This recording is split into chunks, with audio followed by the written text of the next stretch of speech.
league in youth players, but I've also touched on senior players with you guys as well.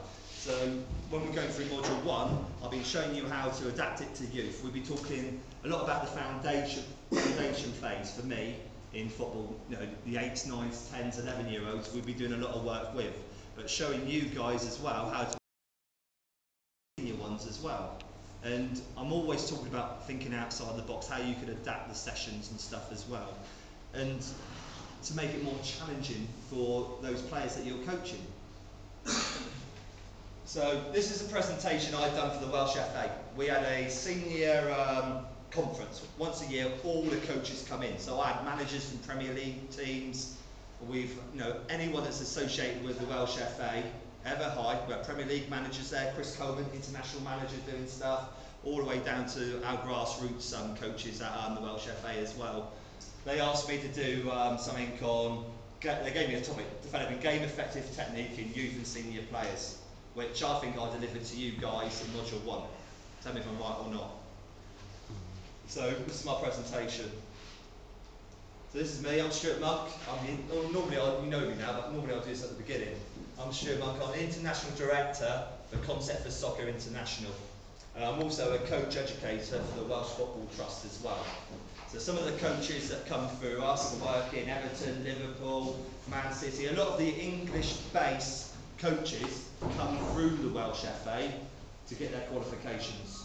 And obviously someone from the UK, I think it also because I think it's a cheaper as well, the Welsh FA, their A licenses, their B licenses, level 1s and 2s, but also they're very, very productive in what they're doing as well. Where I think the English FA, back in the day, the game's changed a lot. We're going to go into that, and I don't think our FA have changed quick enough with the game. A phrase that I've been using a lot this week: without technique, there are no tactics. Now we've touched on that a bit this week, haven't we? Well, this last 4 days. Technique. What am I doing? We've done a lot of work on technique, haven't we, this week? I don't even know. Hang on. Where's my... So without technique, there's no tactics. Think about what that quote means. You know, we've touched on it. For me, the game of football is made up in a load of 1v1s, 2v1s, 2v2s. It might be 3v2s, 3v3s, 4v... small-sided games. It's when these are put together or broken up, you've got the game of football. It's never 11v11 in my book. It's all small-sided games around the pitch. You know, you might have, we're sucking play over. We've got a 2-3, a 5v4 situation here. We're crossing the ball over the other side of the pitch for a 1v1. So they're all small-sided games. But without technique, there's no tactics. Tony Carr, Academy Director at West Ham United, I've been in there and we've coached with their elite players. I've coached this programme with their elite players and he sees the benefits, and we'll go on about that later on. But he's a big, big admirer, and he's developed a lot of players in the past. Frank Lampard's, Rio Ferdinand, Joe Cole's come through his system. He's produced players, and not just gone on and made it in the game in the Premier League, they've gone on and represented their country as well. And it's a very well-renowned academy, West Ham's is really, for producing players, and I think Southampton are catching them up now, like Bale, Walcott and stuff as well. So a lot of clubs now are investing a lot of money into their youth structure. From, like I was saying, to Everton, under 5s they're getting them in now and implementing some of the stuff that we're going through. So without technique, there's no tactics. So in those little small-sided games that we're talking about, they're only as good as the players in them. So if the players aren't technically good, you can't start talking about, get the ball in here, then we're going to go for a 1v1. The players are only as good as the technical information you've put into them. We agreed on that one, and we've touched on this, haven't we? Okay. For me, my curriculum, we're trying to develop a player for the future game. The game has changed so much in the last 13 years. This is coming from a European point of view, really.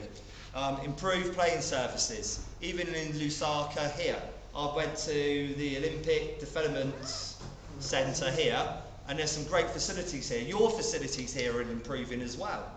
They are. The ball speed has increased over the last, how fast we're passing the ball. Improved footwear. You know, refereeing decisions, the tackle's gone now.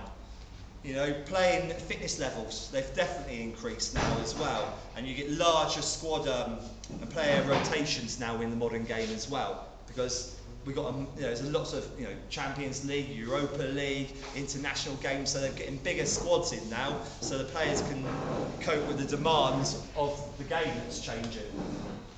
But as the game's changing, there's other outcomes as well. Over the last 13 years, 10 years, the possession has improved.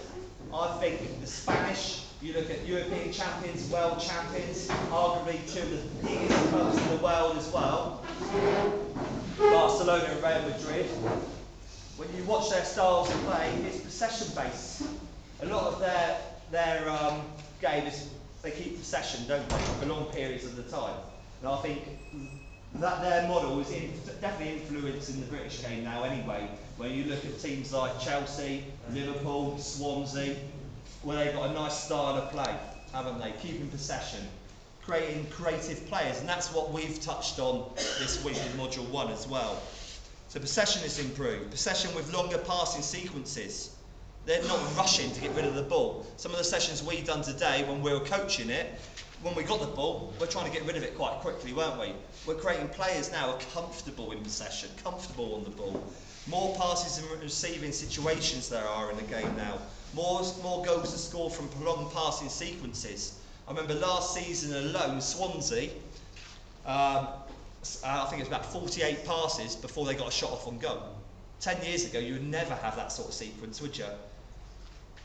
More runs with the ball are made. We touched on dribbling. More goals are scored from central approaches. More teams gain possession deeper and counter-attack a lot quicker now as well. So the game has changed a lot. 10, 13 years ago, your centre half is just there to win the ball, bang, and off we go. Your full-back was a full-back. The game's changed so much now where a centre half now needs to be able to control the ball, travel into midfield, and act like a midfielder. Wingers now are acting as full-back. Full-backs are now acting as wingers, and we expect them to cross the ball as well now, don't we? And comes back, fitness levels have to improve greatly. Midfielders now, you see Lampard, he's running in and being a second striker at some times as well. And then we touch on timing of our runs and stuff as well this week. But how many goals has he scored? He's Chelsea's all-time leading goal scorer at the minute. He is, and he's a midfield player. And they've had the likes of Torres, name me some of the strikers they've had in their squad, and Lampard's the leading goal scorer. So the game's changed for me immensely.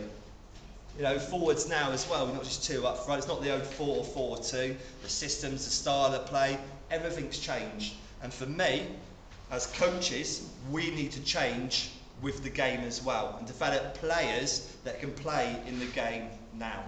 Now in 10 years time, if we got an under 8, realistically he ain't going to be in that game until probably 10 years time. So we've got to coach him what the game's going to be like in 10 years time, getting ready for that game then, not now, because the game's always changing, isn't it? We need to change. Was it the World Cup last year, Spain?